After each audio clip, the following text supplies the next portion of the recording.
Franck Pressia, vous êtes le responsable du pôle environnement du département ingénierie et grands projets de la Compagnie nationale du Rhône. Vous êtes spécialisé dans la gestion des grands fleuves, comme le Rhône, y compris au niveau international, essentiellement pour essayer de concilier les différentes utilisations des ressources en eau et la biodiversité.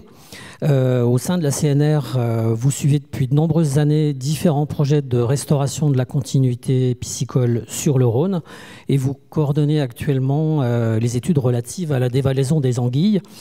Dans votre présentation, vous allez justement nous parler de continuité piscicole à partir de 3 exemples de méthodologies que la CNR et ses partenaires ont mis en œuvre.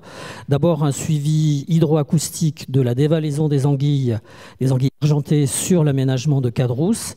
Ensuite, l'étude ADN environnementale sur les populations piscicoles de 4 retenues hydroélectriques sur le Haut-Rhône, en Suisse et en France. Et enfin, un diagnostic RFID et vidéocomptage sur la passe à poissons du barrage d'Onzère-Mondragon qui date des années 50. Oui, bonjour. Et tout ça en 20 minutes, ce qui va expliquer que je vais aller assez vite. Ça va être frustrant parce que je ne vais pas forcément présenter les résultats, plutôt les méthodes.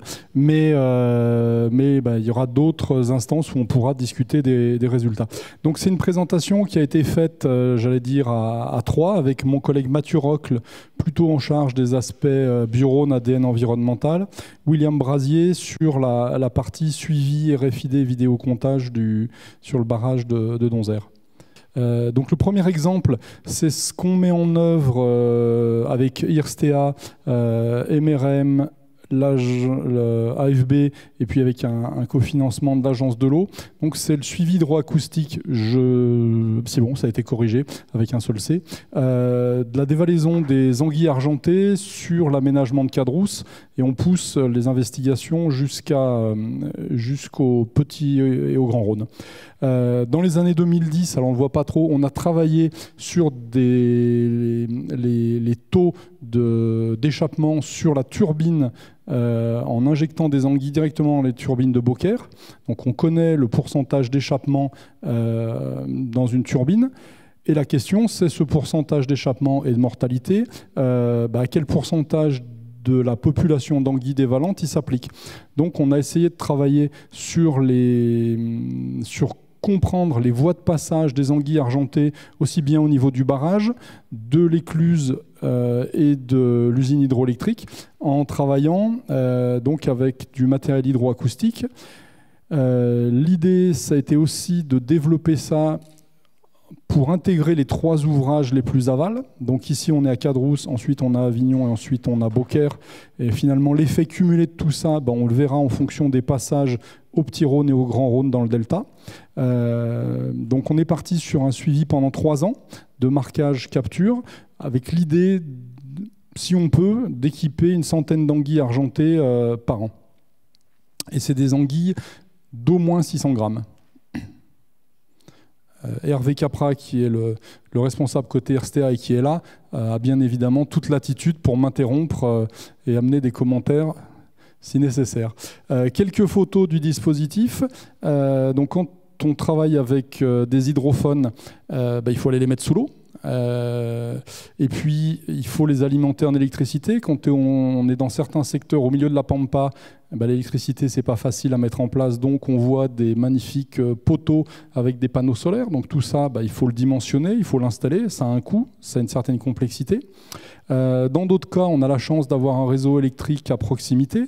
Quand il marche, c'est bien. Quand sur Arles, le réseau est défaillant de temps en temps et que ça nous fait claquer le matériel, on est bien content d'avoir les collègues d'MRM qui habitent pas loin et qui viennent réenclencher.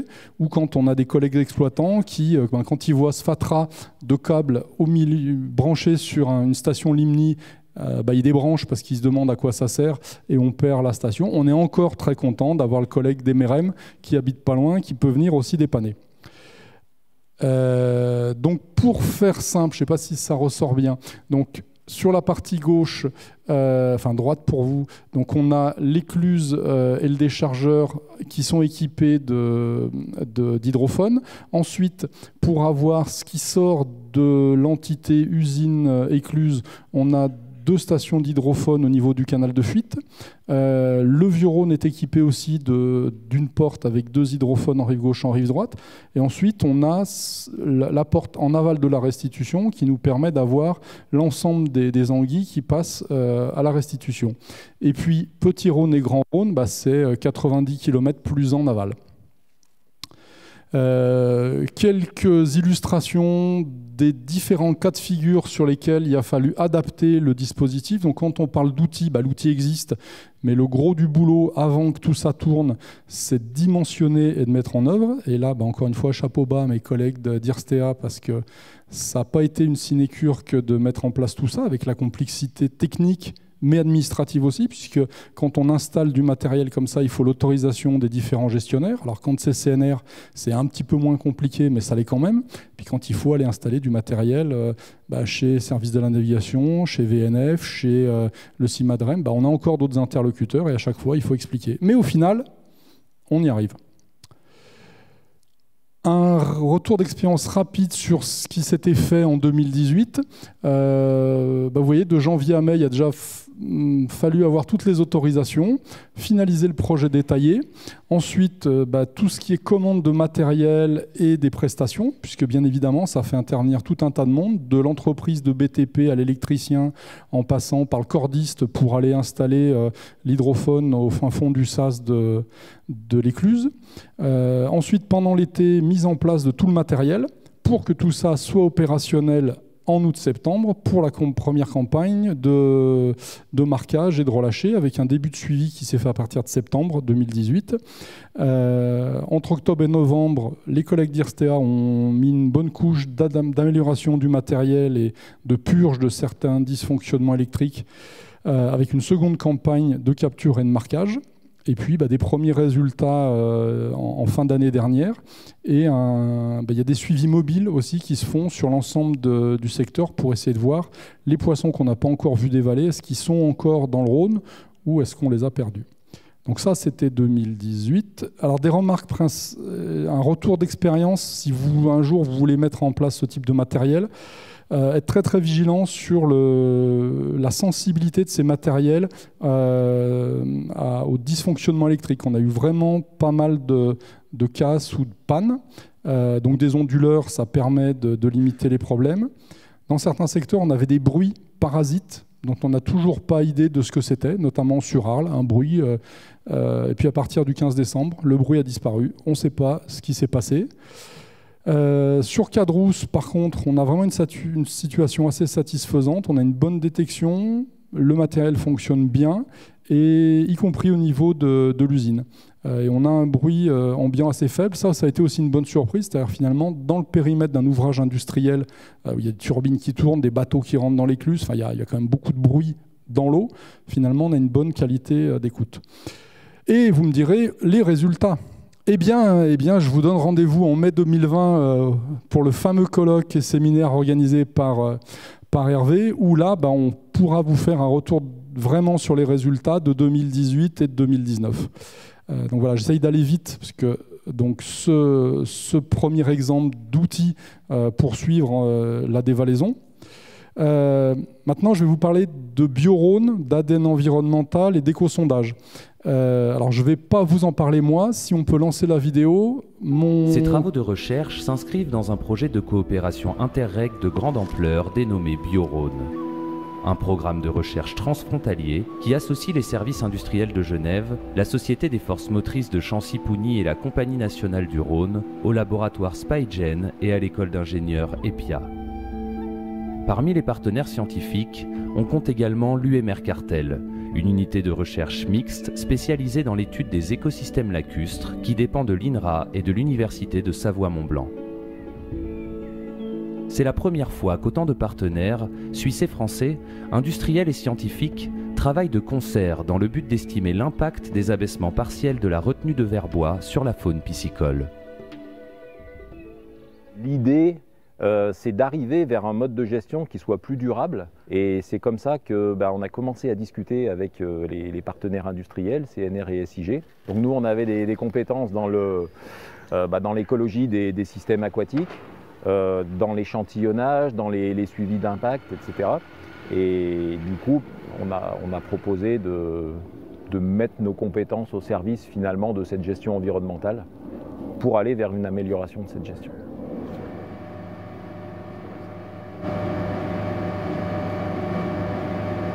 Les objectifs entre la France et la Suisse sont les mêmes. Ce qu'on cherche, c'est à bien connaître l'impact des aménagements hydroélectriques sur la biomasse. On sait que cette quotité diminue au fil des ans. On ne sait pas très bien pourquoi. Et une des manières de réagir peut-être, c'est de bien connaître la situation. Et c'est pour ça que ce projet nous intéresse. Le Rhône, il ne connaît pas de frontières. Les poissons ne connaissent pas de frontières. Donc si on veut vraiment bien connaître et bien travailler sur le Rhône, c'est important qu'on ne s'arrête pas aux frontières. Si les campagnes d'éco-sondage fournissent des indications sur les quantités de poissons, leur taille et leur répartition dans la retenue, l'ADN environnemental permet quant à lui de déterminer les espèces de poissons présentes dans ces milieux. L'ADN environnemental, ça va être tout ce qui va être l'ADN qui est libéré par les espèces dans l'environnement.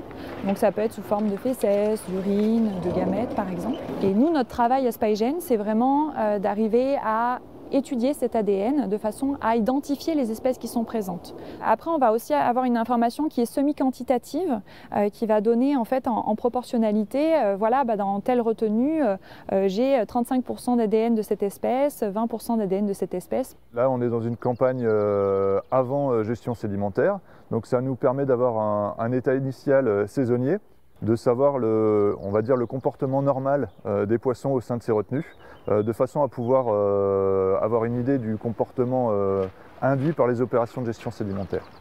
Donc aujourd'hui, on est 3 personnes, donc un pilote et 2 personnes qui travaillent sur les prélèvements d'ADN environnemental, parce qu'on utilise 2 petits bateaux préleveurs de façon à avoir plus de robustesse dans les résultats.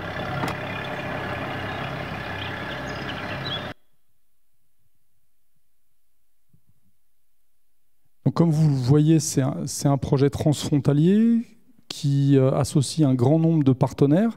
Alors là, on ne cible pas spécifiquement les grands migrateurs, puisqu'on est sur la partie au Rhône, mais je voulais vraiment vous présenter ça parce que c'est quelque chose qui peut être imaginé d'être déployé dans quelques temps sur le Bas-Rhône, puisque finalement, c'est un moyen de venir échantillonner les retenues qui sont ni des lacs ni des cours d'eau, où quand on veut travailler sur de l'échantillonnage classique, on est obligé de sortir l'artillerie lourde, et là, ça permet finalement d'avoir un effort de prospection bien plus réduit que si on doit sortir du filet et de la pêche électrique. Tant que je suis à vous parler d'ADN, un petit retour sur l'étude qu'on a fait toujours avec Spygen en 2016. Donc on a fait un screening de l'ensemble du Rhône depuis l'entrée du Rhône à la frontière suisse jusqu'en Méditerranée. Pour faire simple, en quelques semaines, on a mis en œuvre 59 stations de prélèvement d'ADN environnemental. Ça nous a pris 12 jours. Et avec ça, on est arrivé à avoir une image quasiment identique à 10 ans de suivi par pêche électrique. Alors, en diversité, bien évidemment, ça n'amène pas de renseignements sur les classes de taille, sur la structure de la population. Point intéressant, c'est qu'on a quand même 2 espèces qui ont été contactées uniquement par ADN environnemental sur les secteurs, notamment l'apron et la loge d'étang. Donc ça, c'est un point important, c'est que pour des espèces faiblement détectables par les moyens d'inventaire classiques, ça peut amener un vrai complément. L'inconvénient, c'est qu'on peut avoir pas mal de faux positifs, notamment on s'est retrouvé avec pas mal d'espèces marines, j'allais dire ça allait du thon à l'espadon en passant par le requin, parce que les gens en mangent et ça se retrouve dans les effluents et on retrouve cet ADN dans le cours d'eau. Donc c'est vraiment des approches intéressantes et j'espère que dans quelques temps on arrivera à utiliser ces techniques. Alors, tout à l'heure, on parlait de rêve. Moi, j'ai un rêve, ce serait d'avoir un indicateur de biodiversité sur le fleuve où on puisse échantillonner régulièrement en ADN environnemental le Rhône, depuis le glacier jusqu'à la mer. On va essayer de travailler là-dessus pour se dire, voilà, tous les 2-3 ans, on met en œuvre un screening complet sur l'ensemble de la vallée. Ça permettrait de, j'allais dire, travailler sur le volet poisson, mais ça permet de travailler sur d'autres compartiments biologiques qui sont intéressants. Ça a fait l'objet d'un article qui est paru dans Nature. On n'a toujours pas là. Beaucoup de gens me demandent les résultats, le rapport de synthèse. Pour l'instant, il n'y a pas encore de rapport de synthèse. On espère que cette année, on arrivera à déployer du temps pour pouvoir sortir un rapport complet. Mais tout l'essentiel des résultats, c'est dans Nature accessible en ligne sans problème. Alors, oui, pardon. Un point intéressant, je ne sais pas si elles sont très visibles, mais c'est que ça permet d'avoir quand même assez rapidement des cartes de répartition des espèces. Et donc, notamment, alors là, on ne l'a pas sur ce graphe, mais pour la lamproie, par exemple, on a 0 ADN de lamproie, donc ça confirme bien ce qui a été dit tout à l'heure. Par contre, on a une très bonne vision de la répartition des espèces le long de la vallée, notamment pour les migrateurs. On arrive à avoir une bonne image qui vient bien compléter les éléments qu'on a par ailleurs. Et dernier point, notre vieille passe à poisson sur le barrage de Donzère. Donc le barrage de Donzère a été construit dans les années 50. La passe à poisson, qui a été la première dans le Rhône, a été construite en même temps, avec donc des critères de dimensionnement de l'époque. Et sur les études précédentes, on le voit bien, c'est une conception qui est plus au goût du jour et on pensait qu'elle était vraiment pas fonctionnelle. Dans l'idée, peut-être qu'un jour, il y aura une petite centrale hydroélectrique et si on fait une petite centrale hydroélectrique, peut-être qu'on construira une nouvelle passe à poisson ou qu'on réutilisera celle-là. Mais avant de se lancer là-dedans, on voulait quand même vérifier avec les outils de maintenant, du 21e siècle, comment est-ce qu'elle fonctionne, cette passe à poisson.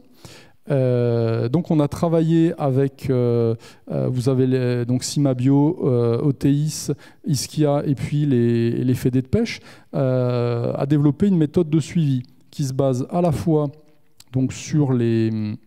pardon, j'y viens. Non, bon, on n'y est pas, tant pis. En gros, de la RFID, du vidéocomptage et une approche hydraulique.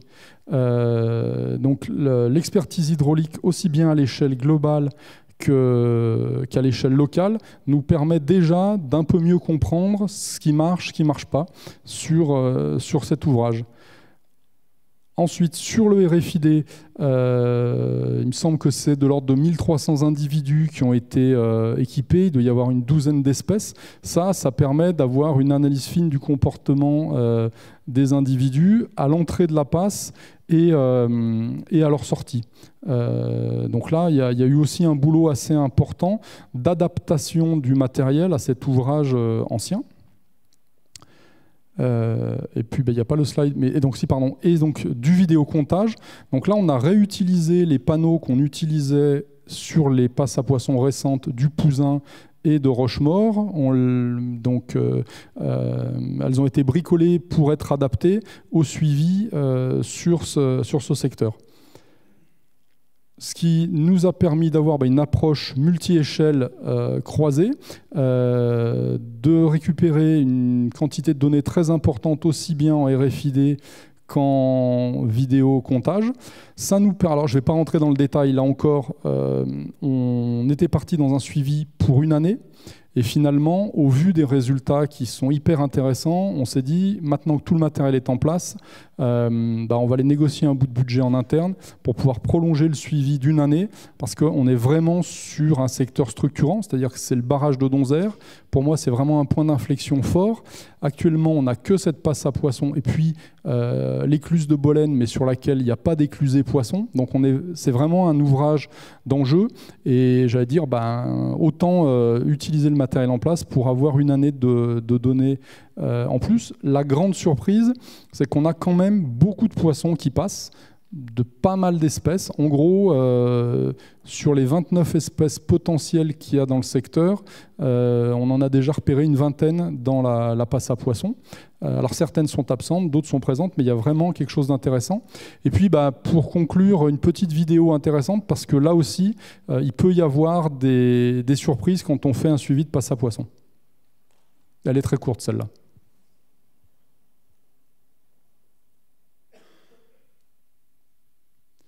Donc c'est dans la passe. Alors on voit quelques petits poissonnets qui se promènent. Et puis tout à l'heure on parlait du silure, en voilà un beau. Sauf que celui-ci il n'aime pas du tout le vidéocomptage et en se tournant il nous a cassé la vitre du système de vidéocomptage. Donc c'est anecdotique, mais donc ça arrive. Ça veut dire que derrière, ça paraît amusant, mais il faut arrêter le matériel, le sortir, changer la vitre, l'envoyer chez le fournisseur. Enfin, c'est tout de suite aussi de la logistique assez importante. Donc, on travaille avec Cimabio pour faire en sorte que les vitres maintenant soient renforcées. Je pense que j'ai largement dépassé le temps qui m'était imparti et je rends le micro. Merci à tous. Un peu, mais c'est encore raisonnable.